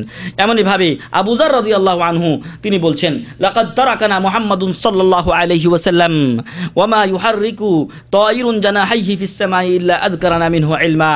আল্লাহ রাসূল সাল্লাল্লাহু আলাইহি ওয়াসাল্লাম আমাদেরকে এমন অবস্থায় দুনিয়ায় রেখে গেছেন যে আকাশে যে পাখিগুলো উড়ে, এই পাখিগুলো যখন পাখা নড়ায়, এর এলেমও আল্লাহ রাসূল সাল্লাল্লাহু আলাইহি ওয়াসাল্লাম আমাদেরকে বলে গেছেন। আমরা একটু আগে মসজিদে আলোচনা করে এসেছি যে আল্লাহ রাসূল সাল্লাল্লাহু আলাইহি ওয়াসাল্লাম পাখির কথাও উল্লেখ করেছেন, বলেছেন যে লাউ আন্নাকুম তাওয়াক্কালতুম আলাল্লাহি হাক্কাত তাওয়াক্কুল, যদি তোমরা সত্যিকার অর্থে আল্লাহর উপর তাওয়াক্কুল ভরসা রাখতে পারতে, তাহলে লা রাযাকাকুম কামা ইয়ারযুকুত তায়র, তোমাদেরকে আল্লাহ তাআলা সেভাবেই রিজিক দিতেন যেভাবে পাখিদেরকে রিজিক দেন। তাহলে পাখির উল্লেখ করতেও ইসলাম ছাড়েনি। তারপরে আল্লাহ রাসূল সাল্লাল্লাহু আলাইহি ওয়াসাল্লাম বলছেন, তাগদু খিমাসান ওয়া তাউদু বিতানা, পাখি খালি পেটে যায় আর ভরা পেটে ফিরে ফিরে আসে। এমনইভাবে আল্লাহ রসুল সাল্লাল্লাহু আলাইহি ওয়াসাল্লামের কাছে একটা পাখিকে আল্লাহ রসুল সাল্লাল্লাহু আলাইহি ওয়াসাল্লাম দেখলেন যে বারবার মাথার উপর দিয়ে চক্কর দিচ্ছে। আল্লাহ রসুল সাল্লাল্লাহু আলাইহি ওয়াসাল্লাম জিজ্ঞাসা করলেন যে মান ফাজা হাযা, এই পাখিটাকে কে বিচলিত করেছে? অর্থাৎ তার বাচ্চা যেটা ছিল সেই বাচ্চাটা একজন নিয়ে চলে এসেছেন, এক সাহাবী, আর ওই বাচ্চার কারণে পাখিটা বারবার ঘোরাফেরা করছে। সন্তানকে যদি ছিনিয়ে নেওয়া হয় মায়ের কাছ থেকে তাহলে মায়ের কি অবস্থা হয়, তাই অবস্থা হয়েছিল পাখির। আল্লাহ রসুল সাল্লাল্লাহু আলাইহি ওয়াসাল্লাম বললেন পাখির বাচ্চা ফিরিয়ে দিয়ে আসো। আল্লাহু আকবার। তাহলে পাখিরও জ্ঞান, যেই পাখি আকাশে উঠছে ওই পাখির আকাশের উড়া জ্ঞানও আল্লাহ রসুল সাল্লাল্লাহু আলাইহি ওয়াসাল্লাম আমাদের জন্য বর্ণনা করে গেছেন। তাহলে বোঝা যাচ্ছে যে রসুল করিম সাল্লাল্লাহু আলাইহি ওয়াসাল্লাম তার উপর অর্পিত দায়িত্ব সামান্যতম গোপন রাখেননি, সম্পূর্ণ বর্ণনা করে গেছেন। ওয়াল আসারু ফি হাদা কাসীরাতুন আন সালাফি রাহিমাহুমুল্লাহ। আর এ থেকে অনেক এই বিষয়ে অনেক সালফে সালেহিনের উক্তি রয়েছে যা বলার আমাদের এখন সময় নেই। প্রিয় ভাই এবং বন্ধুগণ, যখন আমি আপনি রসুল করিম সাল্লাল্লাহু আলাইহি সাল্লামের দিনের মাঝে নতুন কিছু সৃষ্টি করি, সংযোজন করি, তখন এটা লাজেম হয়ে যায়, এই আবশ্যকতা চলে আসে যে আল্লাহ রসুল সাল্লাল্লাহু আলাইহি সাল্লাম এটা বলে যাননি, অর্থাৎ এটা দরকার ছিল বলে যাননি, তাই না? যদি এরকম নতুন বেদাত কেউ করে তাহলে রসুল সাল্লাল্লাহু আলাইহি সাল্লামের প্রতি এই তহমাত, এই অপবাদ চলে আসে। অতএব বেদাত সে ছোট হোক আর বড় হোক, আর মানুষের চোখে ভালো হোক আর মন্দ হোক, সেটা সবসময়ই বেদাতটা বর্জনীয় এবং তার পরিণতি অত্যন্ত ভয়াবহ। এই জন্য আল্লাহ রসুল সাল্লাল্লাহু আলাইহি সাল্লাম বলছেন যে মান আহদাসা ফি আমরিনা হাযা মা লাইসা মিনহু ফাহুয়া রাদ্দুন, যারা আমাদের ধর্মে নতুন কিছু সংযোজন করে যা আমাদের ধর্মের অন্তর্ভুক্ত নাই তা বাতিল এবং প্রত্যাখ্যাত। কারণ ইসলাম পরিপূর্ণ। যদি পরিপূর্ণ গ্লাসে আপনি পানি রাখেন, পরিপূর্ণ জগে যদি পানি রাখেন তো আর আটবে, পরিপূর্ণ আছে পানি, ওখানে নতুন কিছু ঢোকানোর সুযোগ নেই। ইসলাম পরিপূর্ণ হয়ে গেছে। রসুল সাল্লাল্লাহু আলাইহি সাল্লাম তার উপর নবুয়ত ও রিসালাতের দায়িত্ব তিনি পালন করে গেছেন, এই বিশ্বাস রাখতে হবে। এটা হচ্ছে 2 নম্বর অধিকার রসুল সাল্লাল্লাহু আলাইহি সাল্লাম এর আমাদের প্রতি। 3 নম্বর মুহাব্বাতুহু সাল্লাল্লাহু আলাইহি ওয়াসাল্লাম, রসুল সাল্লাল্লাহু আলাইহি সাল্লামকে ভালোবাসতে হবে। শুধু এই ভালোবাসা শুধু সাধারণ ভালোবাসা হলে চলবে না, সবার চাইতে বেশি ভালোবাসতে হবে। আল্লাহর পরেই যাকে ভালোবাসতে হবে, আমার আপনার আত্মীয় স্বজন, ছেলে মেয়ে, সবার চাইতে বেশি ভালোবাসতে হবে রাসূল করিম সাল্লাল্লাহু আলাইহি ওয়াসাল্লামকে। ওয়াল মুহাব্বাতু ওয়া ইন কানাত ওয়াজিবাতুন লিউমুমিল আম্বিয়া ওয়া রাসূল ইল্লা লিমান। যদিও সকল নবীদেরকে ভালোবাসাটা আমাদের জন্য ওয়াজিব, কিন্তু রাসূল করিম সাল্লাল্লাহু আলাইহি ওয়াসাল্লামকে খাসভাবে বিশেষভাবে ভালোবাসা আমাদের জন্য আরও বড় ওয়াজিব। তাই আমার আপনার আত্মীয় স্বজন এবং সকল নবী ও রাসূল তথা বিশ্বের বুকে যদি কোনো কাউকে সবচেয়ে বেশি ভালোবাসতে হয় তিনি হবেন মুহাম্মাদুর রাসূলুল্লাহ সাল্লাল্লাহু আলাইহি ওয়াসাল্লাম। আল্লাহ তাআলা কোরআনে বলছেন, কুল ইন কানা আবাউকুম ওয়া আবনাউকুম ওয়া ইখওয়ানুকুম ওয়া আজওয়াজুকুম ওয়া আশীরাতুকুম ওয়া আমওয়ালুন ইকতারাফতুমুহা وتجارة تخشون كسادها ومساكن ترضونها أحب إليكم من الله ورسوله وجهاد في سبيله فتربصوا حتى يأتي الله بأمره والله لا يهدي القوم الفاسقين। হে মুহাম্মদ সাল্লাল্লাহু আলাইহি ওয়াসাল্লাম, আপনি বলে দিন, যদি তোমাদের পিতারা তথা পিতা দাদা এরা, ওয়া আবনাউকুম তোমাদের সন্তান সন্ততি, ওয়া ইখওয়ানুকুম তোমাদের ভাইরা, ওয়া আজওয়াজুকুম তোমাদের স্ত্রীরা, ওয়া আশীরাতুকুম তোমাদের আরও অন্যান্য আত্মীয় স্বজনেরা, ওয়া আমওয়ালুন ইখতারাফতুমুহা তোমাদের সম্পদ যা তোমরা অর্জন করেছো, ওয়া তিজারাতুন তাখশাউনা কাসাদাহা তোমাদের ব্যবসা যা তোমরা ব্যবসা খোয়ানো নষ্ট হয়ে যাওয়ার ভয় করো, আহাব্বা ইলাইকুম ওয়া মাসাকিনু তারদাউনাহা এবং এমন বাড়িঘর যা তোমরা ভালোবাসো, সুন্দর একটা বাড়ি তৈরি করি আমি আপনি এবং ওই বাড়িটা আমার আপনার জন্য থাকার একটা স্থান হিসেবে গ্রহণ করি। অনেকের আশা আছে একটা বাড়ি হলে এই দেশ থেকে চলে যাব, তাই না? তো এরকম ওয়া মাসাকিনু তারদাউনাহা এমন একটা বাড়ি যেটা দেখে তোমাদের মন ভরে যায়, যাতে তোমরা আত্মতুষ্টে থাকো, আহাব্বা ইলাইকুম এই সকল জিনিসগুলো যদি তোমাদের কাছে অধিক ভালোবাসার পাত্র হয়, কারা? পিতা, তারপরে আপনার ছেলে সন্তান, আপনার ভাই ব্রাদার, আপনার স্ত্রী, অন্যান্য আত্মীয় স্বজন, আপনার সম্পদ, আপনার বাড়ি, আপনার ব্যবসা বাণিজ্য, এগুলো যদি আপনার কাছে প্রিয় হয় কিসের থেকে? মিনাল্লাহি ওয়া রাসূলিহি আল্লাহ থেকে এবং তার রাসূল সাল্লাল্লাহু আলাইহি সাল্লাম থেকে, ওয়া জিহাদিন ফি সাবিলিহি এবং আল্লাহর রাস্তায় জিহাদ করার চাইতে, ফাতারাব্বাসু তাহলে তোমরা একটু অপেক্ষা করো। আল্লাহর পক্ষ থেকে ওয়াদা দেওয়া হচ্ছে, বলা হচ্ছে ফাতারাব্বাসু, যদি এই দুনিয়াকে বেশি ভালোবাসো, দুনিয়ার আত্মীয় স্বজনকে বেশি ভালোবাসো, তাহলে একটু অপেক্ষা করো, হাত্তা ইয়াতি আল্লাহু বিআমরি যতক্ষণ পর্যন্ত আল্লাহ তাআলা তার আমর, তার নির্দেশ না দিয়েছেন, অর্থাৎ আযাবের যতক্ষণ পর্যন্ত নির্দেশ না দিয়েছেন ততক্ষণ পর্যন্ত তোমরা অপেক্ষা করো, অথবা তোমার মৃত্যু যতদিন না এসেছে ততদিন তোমরা অপেক্ষা করো। ওয়াল্লাহু লা ইয়াহদিল কওমাল ফাসিকিন, ফাসিক সম্প্রদায়কে, অবাধ্য সম্প্রদায়কে আল্লাহ তাআলা হেদায়েত দান করেন না। তাহলে এই আয়াত থেকে আমরা যেটা বুঝতে পারি যে আল্লাহ এবং তার রাসূল সাল্লাল্লাহু আলাইহি সাল্লামকে এবং তাদের পথে উৎসর্গ হওয়াকে অন্য যে কোনো ভালোবাসার চাইতে প্রাধান্য দিতে হবে, তবেই আমি আপনি মুমিন হব। অন্যথায় আমাকে আপনাকে সাবধান এবং সতর্কবাণী দেওয়া হয়েছে, ফাতারাব্বাসু, একটু অপেক্ষা করো, হাত্তা ইয়াতি আল্লাহু বিআমরি, আল্লাহর আমর হতে পারে আযাব, আল্লাহর হতে পারে আল্লাহর আমর হতে পারে আমার আপনার মৃত্যু। আর মৃত্যু আসলে যদি কেউ দুনিয়া নিয়ে ব্যস্ত থাকে, আখিরাতকে নিয়ে খেয়াল না করে, তাহলে অবশ্যই তাকে শাস্তি পেতে হবে। এমনইভাবে দুনিয়াতেও আল্লাহ যখন কারো অবাধ্যতা বেড়ে যায় তখন দুনিয়াতেও আল্লাহ তাকে শাস্তি দিয়ে দেখান। যেমনভাবে এর আগে কারুন, হামান, ফেরাউন, শাদ্দাদ, নমরুদ ধ্বংস হয়ে গেছে, এমনইভাবে এখনও অনেক লোককে আল্লাহ তাআলা ধ্বংস করছেন। হয়তো আমরা খাসভাবে ব্যক্তিগতভাবে বুঝতে পারি না, কিন্তু এলাকাভিত্তিক যখন ঝড় তুফান হয়ে যায়, এগুলো কি আল্লাহর আযাব নয়? এগুলো প্রাকৃতিক দুর্যোগ নয়? এগুলোর মোকাবিলা করা সম্ভব নয়? কই, তখন তো দেখা যায় না যারা বড় বড় গলায় বলে যে এগুলো প্রাকৃতিক দুর্যোগ, আমরা মোকাবিলা করব। তো আয়সা দাঁড়াও, যখন ঝড় তুফান আসে ওখানে দাঁড়ায় না কেন? ঝড় তুফানের পরেও তো দেখা যায় যে বাইরে যে সহযোগিতাগুলো যায় সেগুলো আমাদের দেশের গরিব মানুষগুলো পায় না। প্রিয় ভাই এবং বন্ধুগণ, প্রাকৃতিক দুর্যোগ নয়, আল্লাহর আযাব। মানুষ যখন অবাধ্য কাজে লিপ্ত হয় তখন আল্লাহ এগুলো আযাব দেন। এবং আমি আপনি যখন আল্লাহ এবং তার রাসূল সাল্লাল্লাহু আলাইহি ওয়াসাল্লামের চাইতে, আল্লাহর পথে উৎসর্গ হওয়ার চাইতে আমি আপনি দুনিয়াকে বেশি ভালোবাসবো, তখন আল্লাহ তাআলা আমার আপনার উপরে শাস্তি নাজিল করবেন। আল্লাহ আমাদেরকে আল্লাহর শাস্তি থেকে হেফাজত করুন, আল্লাহুম্মা আমিন। এবং আল্লাহকে এবং তার রাসূল সাল্লাল্লাহু আলাইহি ওয়াসাল্লামকে, তার পথের যে কোনো কাজকে নিজের জীবনের চাইতে এবং অন্যান্য ভাই ব্রাদার চাইতে বেশি ভালোবাসার তৌফিক দান করুন, আল্লাহুম্মা আমিন। তো আল্লাহ তাআলা তার ভালোবাসার সাথে রাসূল সাল্লাল্লাহু আলাইহি ওয়াসাল্লামের ভালোবাসাকে একসাথে উল্লেখ করেছেন। অতএব আমাকে আপনাকে আল্লাহকে এবং তার রাসূল সাল্লাল্লাহু আলাইহি ওয়াসাল্লামকে ভালোবাসতে হবে। আর সাথে সাথে যারা আল্লাহ এবং তার রাসূল সাল্লাল্লাহু আলাইহি ওয়াসাল্লামকে বেশি ভালোবাসবে না নিজের জীবনের চাইতে, তাদেরকে আল্লাহ তাআলা কি দিয়েছেন? ওয়াদা দিয়েছেন শাস্তির। ফাতারাব্বাসু, কিছুক্ষণ অপেক্ষা করো।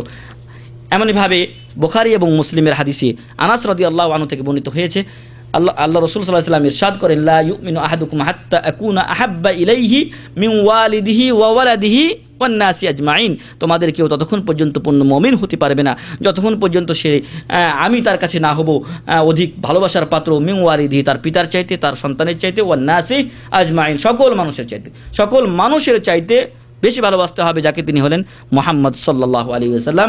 বুখারী এবং মুসলিমের হাদিস।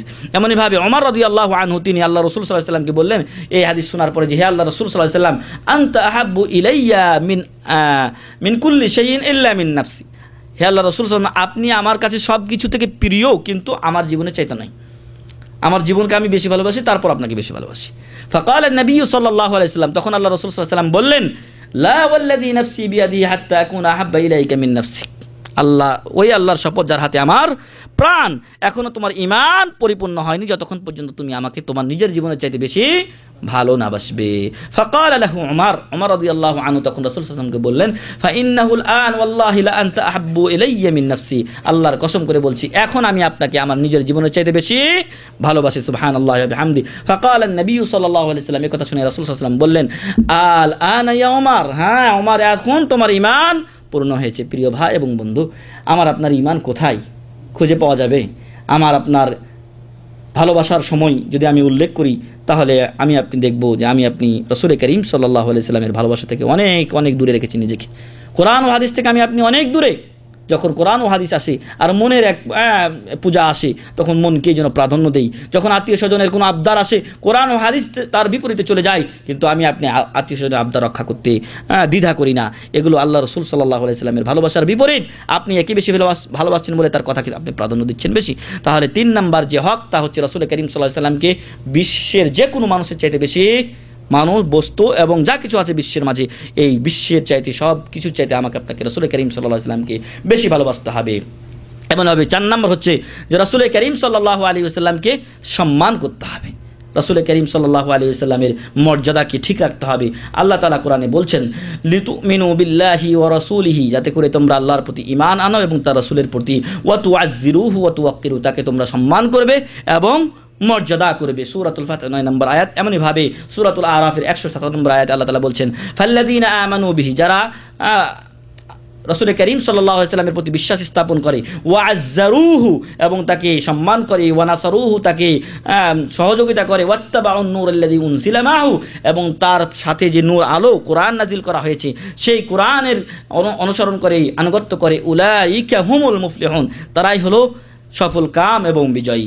তাহলে আমাকে আপনাকে বিজয়ী বলা হয়েছে যদি আপনি রাসূল সাল্লাল্লাহু আলাইহি সাল্লামকে সম্মান করি, মর্যাদা করি, শ্রদ্ধা করি, তাকে সহযোগিতা করি এবং তার সাথে প্রেরিত কোরআনকে, তার আনিত কোরআনকে আপনি মেনে চলি, তবে আপনি সফল কামের অন্তর্ভুক্ত হবে ইনশাআল্লাহ। ইবনে আব্বাস রাদিয়াল্লাহু আনহুমা বলছেন যে তাআজ্জারুহুর অর্থ হলো তাজাল্লুহু অর্থাৎ তাকে সম্মান করা, ওয়া তুওয়াক্কিরুহু আই তুআযিমুহু তাকে মর্যাদা দেওয়া, এবং এমনইভাবে অপর আয়াতে আল্লাহ তাআলা বলছেন ইয়া আইয়ুহাল্লাযীনা আমানু লা তুকদ্দিমু বাইনা ইয়াদাইল্লাহি ওয়া রাসূলি, আল্লাহ এবং তার রাসূল সাল্লাল্লাহু আলাইহি ওয়াসাল্লামের সামনে বেড়ে কোনো কথা বলা যাবে না। যেখানে আল্লাহ এবং তার রাসূল সাল্লাল্লাহু আলাইহি ওয়াসাল্লামের কথা এসেছে ওখানেই আমাকে আপনাকে চুপ থাকতে হবে। আমার আপনার মন গড়া কোনো কথা বলা চলবে না। আমার একটা মত আছে, এরকম কথা অনেকে বলে, হ্যাঁ কোরআন হাদিসে এটা আছে, তবে আমার একটা মত আছে। আপনার কোনো মত কোরআন হাদিসের সামনে খাটবে না।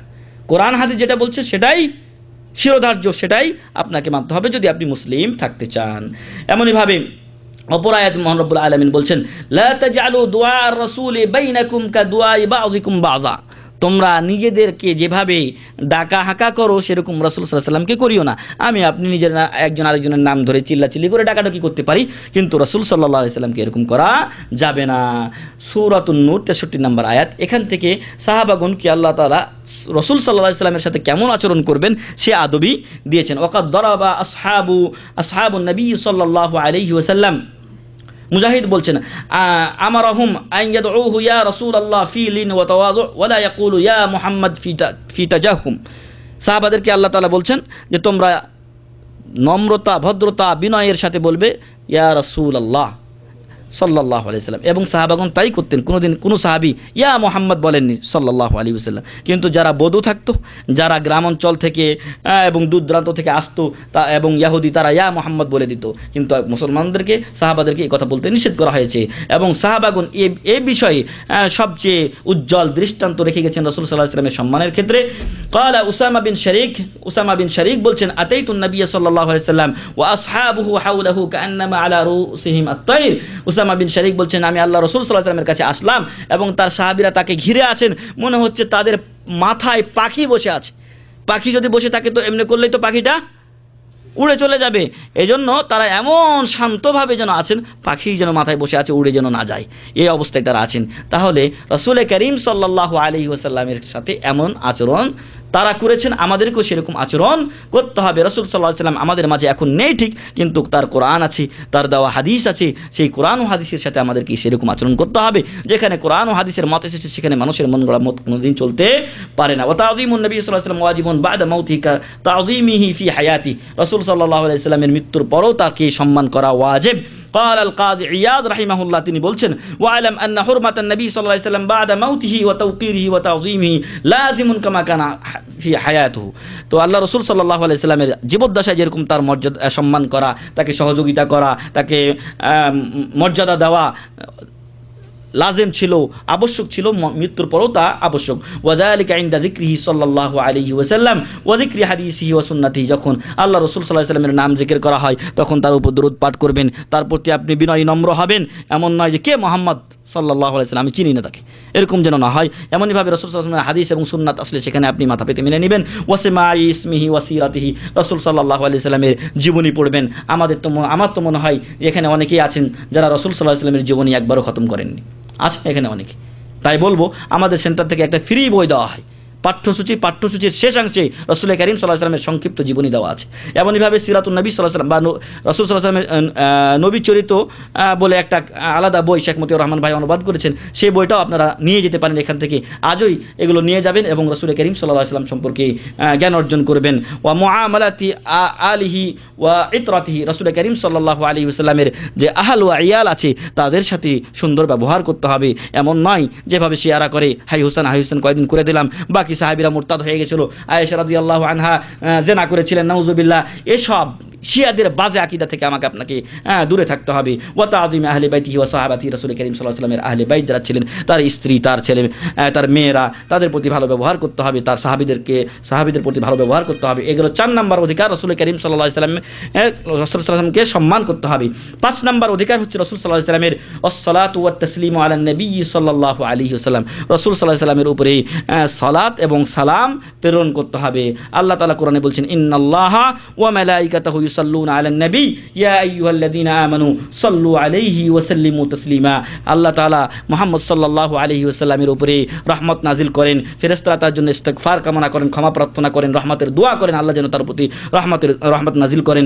ইয়া আইয়ুহাল্লাযীনা আমানু, হে ঈমানদারগণ, সাল্লু আলাইহি ওয়া সাল্লিমু তাসলিমা, তোমরাও রাসূল করিম সাল্লাল্লাহু আলাইহি ওয়াসাল্লামের উপরে সালাত ও সালাম প্রেরণ করো। অনেকে বলে আল্লাহ তাআলা দরুদ পড়েন, ইন্নাল্লাহা ওয়া মালাইকাতাহু, ফেরেশতা এবং আল্লাহ তাআলা তারা দরুদ পড়েন কার উপর? রাসূল সাল্লাল্লাহু আলাইহি ওয়াসাল্লামের উপরে।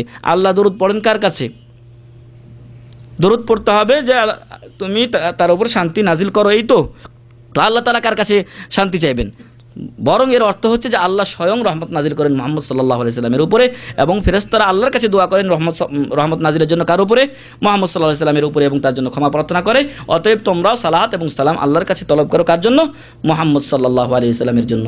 এমনইভাবে আল্লাহ রাসূল সাল্লাল্লাহু আলাইহি ওয়াসাল্লাম নিজেও বলছেন, মান সাল্লা আলাইয়া সালাতান সাল্লাল্লাহু বিহা আশারা, যে ব্যক্তি আমার উপরে একবার দরুদ পড়ে, সালাত পড়ে, সালাম পড়ে, আল্লাহ তার উপরে ওই একবার পড়ার জন্য 10 বার শান্তি নাজিল করেন। সুবহানাল্লাহ। তো কার লাভ? আমার আপনার লাভ। আমার আপনার সালাত সালামটা কবুল হবে কিনা আল্লাহু আলাম, আমি আপনি জানি না, কিন্তু আমার আপনার উপরে মহান রব্বুল আলামিনের পক্ষ থেকে 10 বার শান্তি এবং দরুদ নাজিল করা হচ্ছে, রহমত নাজিল করা হচ্ছে মহান রব্বুল আলামিনের পক্ষ থেকে একবার পড়ার কারণে। তাই এতে ভুল করবেন না কেউ। এই হাদিসটি আপনার মুসলিম শরীফের 384 নম্বর হাদিস, কেউ ভুল করবেন না এর প্রতি আমল করার জন্য। এমনইভাবে রাসূল সাল্লাল্লাহু আলাইহি ওয়াসাল্লাম বলছেন, সবচেয়ে বড় বখিলকে মান যুকিরতু ইনদাহু, যার কাছে আমার নাম উল্লেখ করা হয়, ফালাম ইউসাল্লি আলাইয়া, কিন্তু সে আমার উপর দরুদ পাঠ করে না। সকল নবীদের উপরেই দরুদ পাঠ করতে হবে। এই জন্য আমরা ইব্রাহিম আলাইহিস সালাম বলি, তাই না? আমরা বলি ঈসা আলাইহিস সালাম, মুসা আলাইহিস সালাম, কিন্তু রাসূল সাল্লাল্লাহু আলাইহি ওয়াসাল্লামের ক্ষেত্রে বিশেষভাবে তাকিদ আছে। যদি অন্য নবীদের ব্যাপারে কোনো সময় ভুলেও যান, নবী সাল্লাল্লাহু আলাইহি ওয়াসাল্লামের ক্ষেত্রে ভোলা যাবে না, মুহাম্মদ সাল্লাল্লাহু আলাইহি ওয়াসাল্লামের ক্ষেত্রে ভোলা যাবে না। যদি ভুলেন তাহলে আপনি বখিলদের কাতারে শামিল হলেন। নিজেকে বখিল করবেন না, এবং যেই ফজিলত বর্ণনা করা হলো 10 বার শান্তি এবং রহমত নাজিল হবে মহান রব্বুল আলামিনের পক্ষ থেকে, তা থেকে নিজেকে মাহরুম করবেন না। এমনইভাবে ইজমা বর্ণিত হয়েছে সকল আলেম ওলামাদের যে রাসূল করিম সাল্লাল্লাহু আলাইহি ওয়াসাল্লামের উপরে দরুদ পাঠ করা এটা ফরজ, এটা ফরজ, এবং এটা কোনো টাইমের সাথে খাস নয় যে আমি শুধু নামাজের পর পড়বো অথবা আজানের পর পড়বো, যে কোনো সময় আপনি পড়তে পারেন। ওয়াহামালাহুল আইম্মাতু ওয়াল উলামা আলাল উজুবি ওয়া আজমাউ আলাইহি, সকল উলামাগণ এটাকে ওয়াজিব বলেছেন। 6 নাম্বার, আমাদের সময় শেষ, 6 এবং আরেকটু বলে আমি শেষ করে দেব। আল ইকরারু লাহু বিমা সাবাতা ফি হাক্কিহি মিনাল মানাকিবিল জালিলা ওয়াল খাসাইসিস সামি ওয়াদ দারাজাতিল আলিয়া আর রাফিয়া, আল্লাহ রাসূল সাল্লাল্লাহু আলাইহি ওয়াসাল্লামের যে মর্যাদা কোরআন এবং হাদিসে বর্ণিত হয়েছে, সেই মর্যাদাগুলো আমাদেরকে বিশ্বাস করতে হবে, ওগুলো মেনে নিতে হবে। কেউ যদি বলে যে না আমি মানি না, তাহলে সে মুসলমান নয়। আল্লাহ রাসূল নিজের ব্যাপারে বলছেন, আনা সাইয়্যিদু ওয়ালাদি আদম ওয়ালা ফাকরালি, আমি আদম সন্তানদের সর্দার, নেতা, কিন্তু আমার কোনো অহংকার নেই। কিয়ামতের ময়দানে শাফাতে কুবরার মালিক কে? কাকে আল্লাহ তাআলা পাওয়ার দিবেন? মুহাম্মদ সাল্লাল্লাহু আলাইহি ওয়াসাল্লামকে। কিন্তু আল্লাহ রাসূল সাল্লাল্লাহু আলাইহি ওয়াসাল্লামের কোনো অহংকার থাকবে না, সকল উম্মতের জন্যই তিনি শাফাতে কুবরা করবেন, এমন নয় যে আমার উম্মতের জন্য করি। তো যাই হোক, আল্লাহ রাসূল সাল্লাল্লাহু আলাইহি ওয়াসাল্লামকে আল্লাহ তাআলা যে মর্যাদা দিয়েছেন, মেরাজে নিয়ে যাওয়া হয়েছে একমাত্র নবী মুহাম্মদুর রাসূলুল্লাহ সাল্লাল্লাহু আলাইহি ওয়াসাল্লামকে। অতএব এই মর্যাদাগুলো আল্লাহ তাআলা তাকে দিয়েছেন, সেটা আমাকে আপনাকে মেনে নিতে হবে। আর আমার আপনার ছোট ছোট বাচ্চাদেরকে এই মুহাম্মদ সাল্লাল্লাহু আলাইহি ওয়াসাল্লামের চরিত্রের উপরে গড়ে তুলতে হবে, তাদেরকে তাদের হাতে রাসূল করিম সাল্লাল্লাহু আলাইহি ওয়াসাল্লামের চরিত্রের বই তুলে দিতে হবে। রাসূল সাল্লাল্লাহু আলাইহি ওয়াসাল্লামের নাম কি ছিল, পিতার নাম ছিল কোথায়, কোথায় তিনি বসবাস করেছেন, কিভাবে চলাফেরা করেছেন, এগুলো আমাদেরকে তুলে ধরতে হবে বাচ্চাদের সামনে। কিন্তু আজকে এমন হয়েছে যে আমার আপনার ছোট বাচ্চা হওয়ার পর দেখা যায় যে চুলগুলো রাখে, এদিক দিয়ে কাইটা রাখে, এদিক দিয়ে একটু বড় রাখে, এদিক দিয়ে ছোট রাখে, কি আবার আরেকজন আছে দাড়ি রাখে, তো এদিক দিয়ে একটু রাখে, এদিক দিয়ে কাইটা কুইটা রাখে। এগুলো হচ্ছে রবিনহুড, তারপরে কার রোনাল্ডো ফোনাল্ডো ইত্যাদির অনুসরণ করে, কিন্তু মুহাম্মদ সাল্লাল্লাহু আলাইহি ওয়াসাল্লামের অনুসরণ আমি আপনি নিজের ছেলে মেয়েদেরকে শিক্ষা দিতে পারছি না।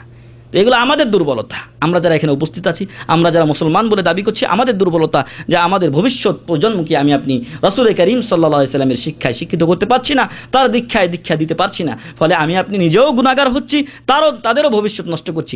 ওদের ভবিষ্যৎ নষ্ট করার জন্য আমি আপনিও কাল কিয়ামতের ময়দানে দায়ী থাকবো। আল্লাহ রাসূল সাল্লাল্লাহু আলাইহি ওয়াসাল্লাম বলছেন যে আলা কুল্লুকুম রাইন ওয়া কুল্লুকুম মাসউলুন আন রাইয়াতি, প্রত্যেককে জিজ্ঞাসা করা হবে, তোমরা প্রত্যেকে দায়িত্বশীল এবং প্রত্যেকেই তার দায়িত্ব সম্পর্কে জিজ্ঞাসা করা হবে। আপনার ফ্যামিলি সম্পর্কে আপনাকে জিজ্ঞাসা করা হবে, আমার ফ্যামিলি সম্পর্কে আমাকে জিজ্ঞাসা করা হবে। অতএব ফ্যামিলিকে কীভাবে চালাচ্ছি সেটা যেন সবাই খেয়াল করে দেখি। তো এই ব্যাপারে অনেক লম্বা আলোচনা আছে। আল্লাহ রাসূল সাল্লাল্লাহু আলাইহি ওয়াসাল্লামকে মর্যাদা দিতে গিয়ে তার সঠিক মর্যাদা দিতে হবে, বেশিও দেওয়া যাবে না, কমও করা যাবে না। যদি কম করলেই করি তাহলে ঘাটতি করলাম, গুনাহগার হব, বেশি করলে সেটা বাড়াবাড়ি করলাম, সেজন্য আমি আপনি গুনাহগার হব। ইমাম শাইখুল ইসলাম মুহাম্মদ বিন আব্দুল ওয়াহাব রাহিমাহুল্লাহ কিতাবুত তাওহীদে একটা অধ্যায় নিয়ে এসেছেন, যেখানে আলোচনা করেছেন যে বাবু আন্না সাবাব কুফরি বানি আদম হুয়াল গুলুবু ফিস সালিহিন, বানি আদম সন্তানের কুফরির অন্যতম কারণ হলো সৎ ব্যক্তিদের ব্যাপারে বেশি বাড়াবাড়ি করা। আল্লাহ রাসূল সাল্লাল্লাহু আলাইহি ওয়াসাল্লামের ব্যাপারে অতিরিক্ত বাড়াবাড়ি করা যাবে না, তার যে মর্যাদা সেখানে রাখতে হবে, আল্লাহর মর্যাদায় তাকে পৌঁছানো যাবে না। আল্লাহ রাসূল সাল্লাল্লাহু আলাইহি ওয়াসাল্লাম নিজেও বলছেন লা তাতরুনি কামা আতরাতিন নাসারা ইবনা মারইয়াম, তোমরা আমাকে নিয়ে সেরকম অবৈধ বাড়াবাড়ি করিও না যা খ্রিস্টানেরা নাসারারা ঈসা ইবনে মারইয়ামকে নিয়ে করেছে। ফাইন্নামা আনা আব্দুন, আমি একজন আল্লাহর বান্দা, ফাকুলু আব্দুল্লাহি ওয়া রাসূলুহু, তোমরা আমাকে আল্লাহর বান্দা এবং তার রাসূল বলেই ডাকবে, ইয়া রাসূলুল্লাহ বললেই যথেষ্ট, আমাকে আল্লাহর পর্যায়ে পৌঁছানোর কোনো দরকার নেই। এমনইভাবে আল্লাহ রাসূল সাল্লাল্লাহু আলাইহি সাল্লামের কাছে একজন ব্যক্তি এসে বললেন যে মাশা আল্লাহু ওয়া শি'তা, আপনি এবং আল্লাহ যা চান। তো ওয়াও শব্দটা এটার সাথে সাথে অর্থ বোঝায় আর সামঞ্জস্য বোঝায়। এজন্য আল্লাহ রাসূল সাল্লাল্লাহু আলাইহি সাল্লাম বললেন যে তুমি আমাকে আল্লাহর শরীক বানিয়ে দিলে, আমি আল্লাহর কাছে কে? আল্লাহ তাআলা আল্লাহর স্থানে, বরং মাশা আল্লাহু ওয়াহদাহ, বরং আল্লাহ যা একাই চান তাই হয়ে থাকে। অতএব রাসূল সাল্লাল্লাহু আলাইহি সাল্লামের মর্যাদা আমরা করি, সম্মান করি, কিন্তু তাকে নিয়ে বাড়াবাড়ি করি, আল্লাহর পর্যায়ে পৌঁছে দেই না। এমনইভাবে অনেকে মনে করে যে আল্লাহ রাসূল সাল্লাল্লাহু আলাইহি সাল্লাম গায়েব জানতেন, অথচ এটা আল্লাহর অধিকার। গায়েব কে জানেন? মহান রব্বুল আলামিন জানেন, আল্লাহ ছাড়া কেউ গায়েব জানেন না। অতএব আমাকে আপনাকে সবসময় খেয়াল রাখতে হবে যে আল্লাহ রাসূল সাল্লাল্লাহু আলাইহি ওয়াসাল্লামের যে অধিকার তা যেন দেয়, তার ব্যাপারে যেন আমি আপনি বাড়াবাড়ি না করি। এমনইভাবে অনেকে আল্লাহ রাসূল সাল্লাল্লাহু আলাইহি ওয়াসাল্লামের কবরের পাশে গিয়ে তার কাছে চাই, অনেকে কবরের দিকে মুখ করে চায়, অনেকে গিয়ে কবরে সিজদা করে, এগুলো সবই বাড়াবাড়ি, যা থেকে আল্লাহ রাসূল সাল্লাল্লাহু আলাইহি ওয়াসাল্লাম নিষেধ করে গেছেন। এবং আমার আপনার ইবাদত হবে মহান রব্বুল আলামিনের জন্য। আল্লাহ বলছেন কুল ইন্না সলাতি ওয়া নুসুকি ওয়া মাহইয়ায়া ওয়া মামাতি লিল্লাহি রাব্বিল আলামিন। এমনইভাবে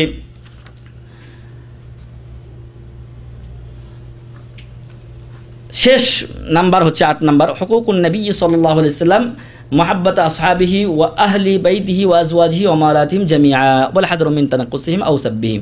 আল্লাহ রাসূল সাল্লাল্লাহু আলাইহি ওয়াসাল্লামের যে ফ্যামিলি পরিবার ছিলেন, তার স্ত্রীগণ, তার সাহাবাগণ, তার নাতিপতি যারা ছিলেন, তাদের সবাইকে সম্মান করতে হবে, তারা যে সম্মানের লায়ক উপযুক্ত সেই সম্মান করতে হবে, তাদেরকে নিয়েও বাড়াবাড়ি করা যাবে না। আল্লাহ তাআলা বলছেন ওয়াল্লাযীনা জাউ মিন বা'দিহিম, যারা পরবর্তীতে আসলেন তারা বলে ইয়াকুলুনা রব্বানা গফির লানা ওয়া লিইখওয়ানিনা, হে আল্লাহ আমাদেরকে ক্ষমা করুন এবং আমাদের ভাইদেরকে ক্ষমা করুন, আল্লাযীনা সাবাকুনা, যারা আমাদের আগে চলে গেছেন। আর ওরা সবাই সেই কাতারে সাহাবাগণ এবং রাসূল সাল্লাল্লাহু আলাইহি ওয়াসাল্লামের ফ্যামিলিরা অন্তর্ভুক্ত আছেন। বিল ঈমান, ঈমানের সাথে যারা গেছেন। ওয়ালা তাজাল ফি কুলুবিনা গিল্লাল লিল্লাযীনা আমানু, যারা ঈমান এনেছে তাদের বিষয়ে আমাদের অন্তরে কোনো হিংসা বিদ্বেষ রাখিও না, হে মহান রব্বুল আলামিন, বক্রতা রাখিও না।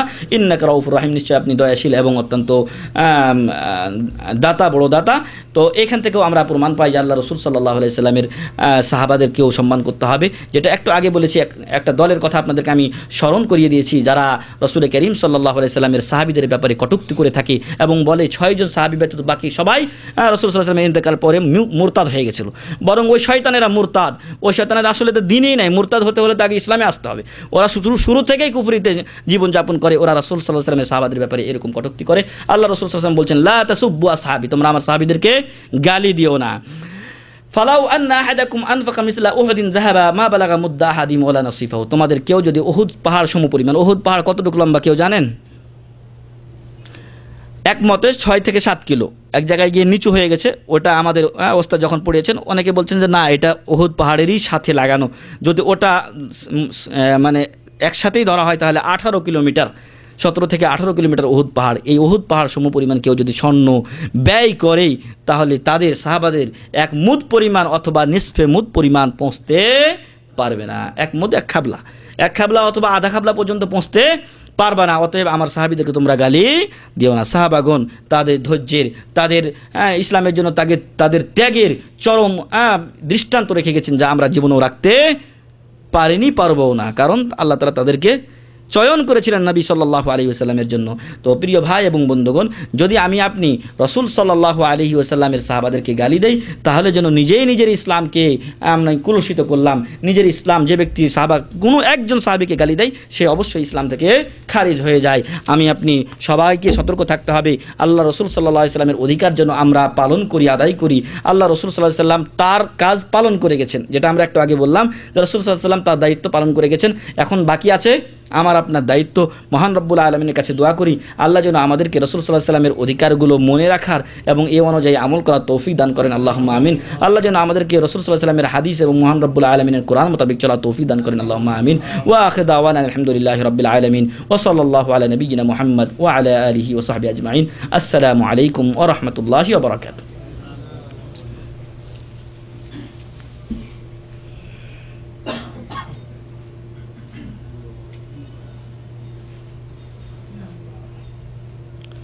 রাসূল সাল্লাল্লাহু আলাইহি ওয়াসাল্লাম ভাই প্রশ্ন করেছেন মাগরিবের নামাজ মোট কত রাকাত পড়তেন। মাগরিবের নামাজ যদি কেউ আগেই চলে যায় তাহলে সে তাহিয়াতুল মসজিদ পড়তে পারে, আর যদি আজান হচ্ছে টাইমে যায় তাহলে আজানের পরেও নামাজের আগে 2 রাকাত পড়তে পারে। যখন 5 মিনিট 10 মিনিট থাকে তখন সে 2 রাকাত পড়তে পারে। এক। দ্বিতীয় কথা হচ্ছে যে ফরজ নামাজ 3 রাকাত পড়লেন মাগরিবের, এরপরে 2 রাকাত সুন্নাত, খালাস। যদি আপনি গিয়ে জামাত ধরেন তাহলে 3 এবং 2, আর যদি আপনি আগে পড়েন তাহলে 2 রাকাত আগের যে সুন্নাত আছে বা তাহিয়াতুল মসজিদ। জুমার নামাজ মোট কত রাকাত পড়া উত্তম, এটা একটু আগে আমি এক ভাই জিজ্ঞাসা করেছিল, উত্তরে বলেছি জুমার নামাজে যদি আপনি আগেই চলে যান 10টার দিকে তাহলে আপনি 2 রাকাত করে পড়তে পারেন, কারণ হাদিসে এসেছে যে ফাসাল্লা মা কাদ্দারাল্লাহু অথবা মা কাতাবাল্লাহু লাহু, আল্লাহ তার ভাগ্যে যতটুকু লিখেছেন ততটুকু সে নামাজ পড়লো। এখানে রাকাতের সংখ্যা উল্লেখ করা হয়নি। আপনি 2 করে 2 পড়তে পারেন, 4ও পড়তে পারেন, 6ও পড়তে পারেন, 8 পর্যন্ত সম্ভবত আমার যত খেয়াল আসছে 8 পর্যন্ত আপনি পড়তে পারেন। আর তারপরে আপনার যেটা 2 রাকাত ফরজ পড়লেন জুমার, এরপরে আপনি মসজিদে যদি নামাজ আদায় করেন তাহলে 4 রাকাত সুন্নাত পড়বেন, আর বাসায় গিয়ে পড়লে আল্লাহ রাসূল সাল্লাল্লাহু আলাইহি ওয়াসাল্লাম 2 রাকাত সুন্নাত আদায় করেছেন। বুঝাতে পেরেছি? যেগুলো আমাদের দেশে বলা হয় এগুলো ইসতিলাহাত, এই পরিভাষাগুলো বেদাতি পরিভাষা, কাবলাল জুমা বাদাল জুমা, এগুলো পরিভাষা বেদাতি পরিভাষা। আসলে যেগুলো সুন্নাত সেগুলো আল্লাহ রাসূল সাল্লাল্লাহু আলাইহি ওয়াসাল্লাম সুনানুর রাওয়াতিব বলে উল্লেখ করেছেন, তার আওতায় এই জুমার সালাতও একই অবস্থা। জোহরে যেভাবে পড়েছেন আগে 2 রাকাত পরে 4 রাকাত, খালাস। আর যদি আপনার সময় অতিরিক্ত থাকে তাহলে আপনি পড়তে পারেন। এবং এটাকে অনেক ওলামারা যেটা আপনার সালাতুজ জুহার সাথে একটা করেছেন যে সালাতুজ জুহা 8 রাকাত পর্যন্ত পড়া যায়। অতএব আপনি যেহেতু সালাতুজ জুহার টাইমে গেছেন, আগে চলে গেছেন আপনি, সেহেতু আপনি সেটা আদায় করতে পারেন, তাতে কোনো সমস্যা নেই।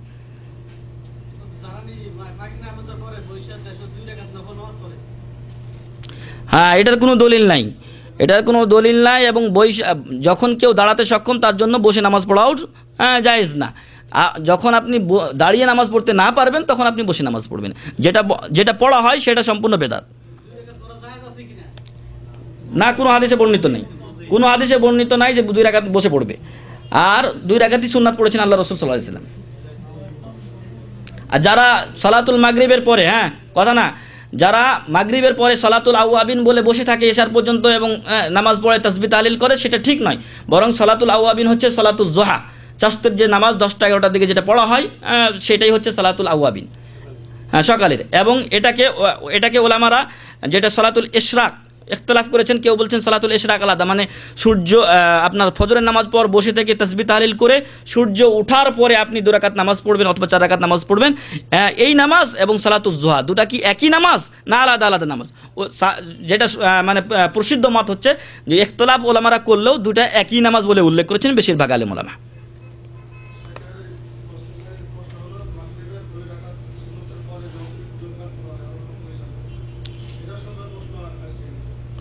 মাগরিবের পরে 2 রাকাত সুন্নাত, অনলি 2 রাকাত সুন্নাত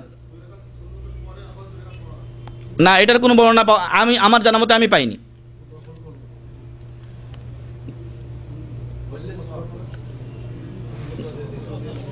যা রাসূল সাল্লাল্লাহু আলাইহি সাল্লাম থেকে আসেনি সেটা করা যাবে না, সোজা কথা। নফল অন্য টাইমে পড়বেন। কোরআনে এক ভাই প্রশ্ন করেছেন, কোরআনে 25 জন নবী আছে কিন্তু আমাদের শেষে ওয়াজ মাহফিলে বলে 1,24,000 বা 2,24,000 পয়গম্বর এসেছে, হাদিস কোনটা সত্য? আচ্ছা, নাবী ও রাসূলদের সংখ্যা নিয়ে রাসূলগণের কথা উল্লেখ করা হয়েছে। রাসূল ছিলেন 313 জন থেকে 19 জন পর্যন্ত ওলামারা ইখতিলাফ করেছেন আকীদা বিশেষজ্ঞরা, যে রাসূলদের সংখ্যা ছিল কম, তারা 313 থেকে 319 জনের মধ্যে। কেউ বলছেন 313 জন, কেউ বলছেন 319 জন। তো তারা ছিলেন রাসূল। রাসূলদের কাছে নতুন রিসালাত দেওয়া হয়েছে, নতুন শরীয়ত দেওয়া হয়েছে, কিন্তু নবীদের কাছে নতুন শরীয়ত দেওয়া হয়নি। ফারাক আছে, প্রত্যেক নাবী রাসূল না, কিন্তু প্রত্যেক রাসূল নাবী। অর্থাৎ রাসূলের পাওয়ারটা বেশি। রাসূল, নবী ও রাসূল দুটাই, কিন্তু নবী শুধু নবী। বোঝাতে পেরেছি? আর নবীদের সংখ্যা বেশি ছিল। এই ব্যাপারে আমার জানা মতে এই যে 1,24,000 2,24,000 এটা আমিও এভাবে শুনে আসছি, কিন্তু আমি কোনোদিন পাইনি যে এটা কোনো জায়গায় উল্লেখ আছে। তারপরে